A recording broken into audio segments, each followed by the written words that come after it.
Hello നമസ്കാരം. അപ്പോൾ ഇന്ന് ഞാൻ വന്നിട്ടുള്ളത് ഒരു അച്ചാറിൻ്റെ റെസിപ്പിയുമായാണ് കേട്ടോ. അപ്പോൾ അച്ചാർ എന്ന് പറഞ്ഞാൽ നമ്മൾക്ക് പെട്ടെന്ന് ഉണ്ടാക്കാൻ പറ്റുന്ന ഒരു അച്ചാറാണ്. അപ്പോൾ നെയ്ച്ചോറ് ഉണ്ടാക്കുന്ന സമയത്തായാലും ബിരിയാണി ഉണ്ടാക്കുന്ന സമയത്തായാലും നമുക്ക് ചോറിൻ്റെ കൂടെ മറ്റ് കറികളുടെ കൂടെ കഴിക്കാനായാലും പെട്ടെന്ന് ഉണ്ടാക്കാൻ പറ്റുന്ന ഒരു അച്ചാറാണിത്. അപ്പോൾ അതിനായി ഞാൻ എടുത്ത സാധനങ്ങളാണ്.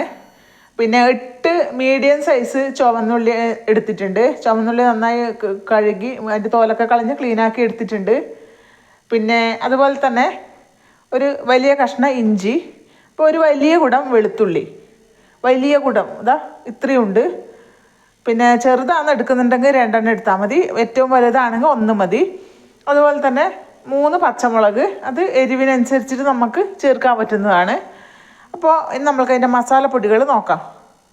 അപ്പോൾ അതിന് വേണ്ടുന്ന മറ്റ് സാധനങ്ങൾ നോക്കാം. പിന്നെ പറങ്കിപ്പൊടി എടുത്തിട്ടുണ്ട്, അതായത് 1.5 ടേബിൾ സ്പൂൺ ചുവന്ന മുളക് പൊടിയും 1/4 ടീസ്പൂൺ എരിവുള്ള മുളക് പൊടിയും എടുത്തിട്ടുണ്ട്.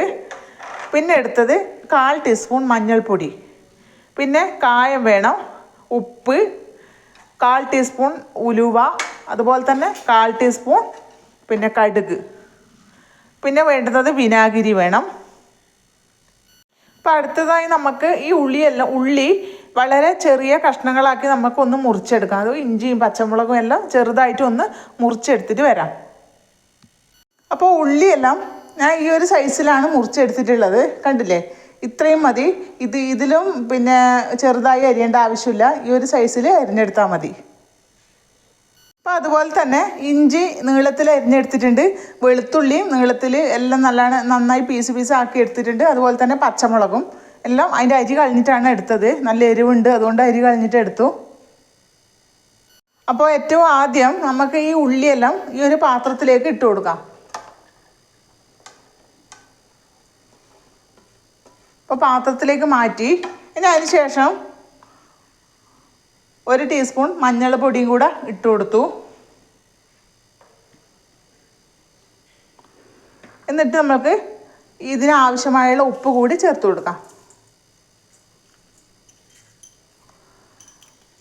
അപ്പോൾ ഇത് കൈ വെച്ചിട്ട് തന്നെ നന്നായിട്ട് ഇങ്ങനെ ഞെരടി എടുക്കണം, എന്നാലേ ഉള്ളിക്ക് മുഴുവൻ ഉപ്പ് പിടിക്കൂലൂ. അപ്പോൾ അതിൻ്റെ പേരിലാണ് ഇങ്ങനെ ചെയ്യുന്നത്. അപ്പോൾ നമ്മൾ സ്പൂൺ കൊണ്ട് ഇളക്കി കൊടുത്താൽ ശരിയാവില്ല. അപ്പോൾ ഇങ്ങനെ തന്നെ കൈ വെച്ചിട്ട് നല്ല പോലെ ഒന്ന് ഞെരടി എടുത്താൽ മതി. നല്ല പോലെ ഞെരടി എടുത്തിട്ട് ഇത് ഒരു 5-10 മിനിറ്റ് ഒന്ന് അടച്ചു വെക്കണം. അപ്പോൾ ഇതെല്ലാം നന്നായിട്ട് സെറ്റാക്കിയിട്ട് വരാം. അപ്പോൾ ഉള്ളി ചെറുതായി അരിഞ്ഞതിന് ശേഷം ഞാൻ ഉപ്പും മഞ്ഞളും കൂട്ടി തിരുമ്മി വെച്ചിട്ട് ഏകദേശം 10 മിനിറ്റ് കഴിഞ്ഞിട്ടുണ്ട്. അപ്പോൾ ഇത് നമ്മൾക്ക് അച്ചാറാക്കാൻ തുടങ്ങാം. അപ്പോൾ അച്ചാറാക്കാൻ ഒരു പാത്രം അടുപ്പത്ത് വെച്ചിട്ടുണ്ട്, അതിന് നമുക്കൊന്ന് ചൂടാക്കി എടുക്കാം.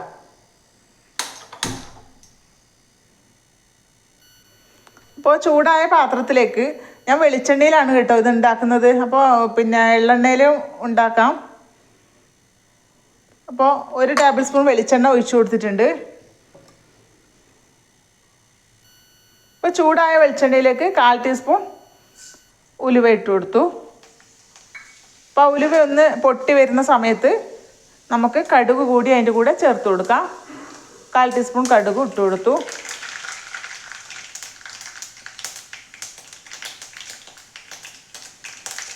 അപ്പോൾ കടുക് പൊട്ടി വരുന്ന സമയത്ത് നമ്മൾക്ക് ഇഞ്ചി ഇട്ട് കൊടുക്കാം.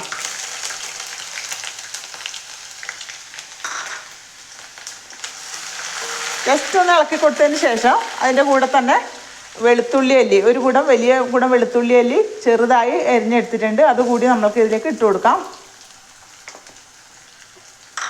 അപ്പോൾ അതിൻ്റെ കൂടെ തന്നെ പച്ചമുളക് ചെറുതായി അരിഞ്ഞത് ഇട്ട് കൊടുക്കാം. അപ്പോൾ ഇതെല്ലാം ഒന്ന് നന്നായി ഒന്ന് വഴറ്റിയെടുക്കാം. ബ്രൗൺ നിറം ആവണ്ട, എന്നാലും നന്നായി ഒന്ന് വഴറ്റിയെടുക്കണം. ഇപ്പോൾ വെളുത്തുള്ളിയും പച്ചമുളകും ഇഞ്ചിയും ഒന്ന് ചെറുതായി ഒന്ന് മൊരിഞ്ഞ് വന്നിട്ടുണ്ട്. ഇനി അതിലേക്ക് നമ്മൾക്ക് ഒരു പിഞ്ച് മഞ്ഞൾപ്പൊടി ഇട്ട് കൊടുക്കാം. ഞാൻ ചുവന്ന ഉള്ളിയിൽ ഉപ്പും മഞ്ഞൾപ്പൊടിയും പിടിപ്പിച്ച് വെച്ചിട്ടുണ്ട്, എങ്കിൽ കൂടി ചെറിയൊരു കളറിന് വേണ്ടിയിട്ട് നമ്മൾക്ക് ഇച്ചിരി മഞ്ഞൾപ്പൊടി കൂടി ഇട്ട് കൊടുക്കാം. അപ്പോൾ തീ കുറച്ച് വെച്ചിട്ട് വേണം ഇനി പൊടികളൊക്കെ ചേർക്കാൻ വേണ്ടിയിട്ട്. അപ്പോൾ ഇനി അതിലേക്ക് നമ്മൾക്ക് പിന്നെ എരിവുള്ള മുളക് പൊടി 1/4 ടീസ്പൂൺ എടുത്തിന് 1.5 ടേബിൾ സ്പൂൺ പിന്നെ ചുവന്ന മുളക് പൊടി എടുത്തിട്ടുണ്ട്. അപ്പോൾ ഇതിന് നമ്മൾക്ക് ഇതിലേക്ക് ഇട്ട് കൊടുക്കാം. അപ്പോൾ തീ കുറച്ച് വെച്ചിട്ട് വേണം ഈ മസാലപ്പൊടികൾ ചേർക്കാൻ വേണ്ടിയിട്ട്, അല്ലെങ്കിൽ കരിഞ്ഞു പോവും, പിന്നെ അച്ചാർ ടേസ്റ്റ് ഉണ്ടാവില്ല. അപ്പോൾ ഇത് ജസ്റ്റ് ഒന്ന് ഇളക്കി കൊടുത്തതിന് ശേഷം നമുക്ക് ഇച്ചിരി ഉപ്പ് കൂടി ഇട്ട് കൊടുക്കാം. ഉള്ളിക്ക് മാത്രമല്ല നമ്മൾ ഉപ്പിട്ട് കൊടുത്തിട്ട്, അപ്പോൾ മസാലക്കും ഇച്ചിരി ഉപ്പ് പിടിക്കണം. അപ്പോൾ ഉപ്പെല്ലാം ഇടുന്ന സമയത്ത് നന്നായി ശ്രദ്ധിച്ചിട്ട് വേണം ഇട്ട് കൊടുക്കാൻ. അപ്പോൾ ഉപ്പ് കൂടി പോയി കഴിഞ്ഞാലും അച്ചാർ ടേസ്റ്റ് ഉണ്ടാവില്ല. അപ്പോൾ ഇനി നമ്മൾക്ക് അതിലേക്ക് കായം ഇട്ട് കൊടുക്കാം. പൊടിക്കായാണ് ഞാൻ ഇതിൽ ഇട്ട് കൊടുക്കുന്നത്. അപ്പോൾ കട്ടക്കായം ഉപയോഗിക്കുന്നവർക്ക് അങ്ങനെയും ചെയ്യാം. അപ്പോൾ ഒന്നും കൂടി നന്നായി ഇളക്കി കൊടുക്കാം. ഇനി അതിലേക്ക് നമ്മൾക്ക് അച്ചാർ ഇച്ചിരി ചാറ് വേണമല്ലോ. അപ്പോൾ അതിനായി നമുക്ക് കുറച്ച് ചാറും വേണം, അച്ചാറിന് ഇച്ചിരി പുളിയും വേണം. അപ്പോൾ അതിന് കണക്കായി വിനാഗിരി നമ്മൾക്ക് ഒഴിച്ചു കൊടുക്കാം. അപ്പോൾ ഞാൻ ഒരു 3 ടേബിൾ സ്പൂൺ വിനാഗിരി ഒഴിച്ചു കൊടുത്തിട്ടുണ്ട്. പിന്നീട് വേണമെന്നുണ്ടെങ്കിൽ നമ്മൾക്ക് ചേർത്ത് കൊടുക്കാം. അപ്പോൾ ഇതൊന്ന് വിനാഗിരി ഒഴിച്ച ശേഷം ഇത് നന്നായി ഒന്ന് തിളച്ച് വരണം.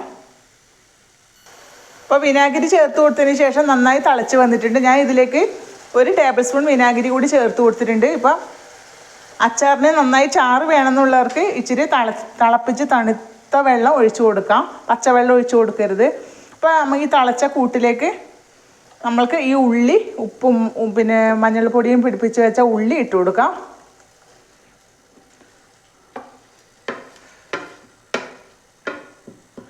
ഇനി നമ്മൾക്കിതെല്ലാം മിക്സ് ചെയ്തെടുക്കാം.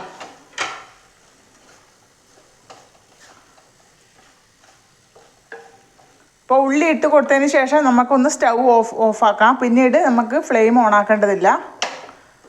അപ്പോൾ ഉള്ളിയൊക്കെ വെന്ത് ഒരു പരുവത്തിനാവും. നമുക്ക് അങ്ങനെ കിട്ടണ്ട, അതായത് കറുമുറ കടിക്കുന്ന രീതിയിലാണ് നമുക്ക് ഈ ഉള്ളി അച്ചാർ കിട്ടേണ്ടത്.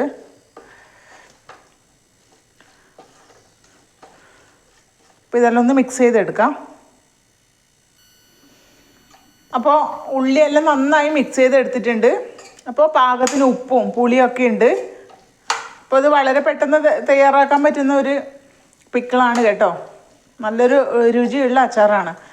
അപ്പോൾ അങ്ങനെ നമ്മുടെ എളുപ്പത്തിൽ തയ്യാറാക്കാൻ പറ്റുന്ന ഒനിയൻ പിക്കിൾ റെഡി ആയിട്ടുണ്ട്.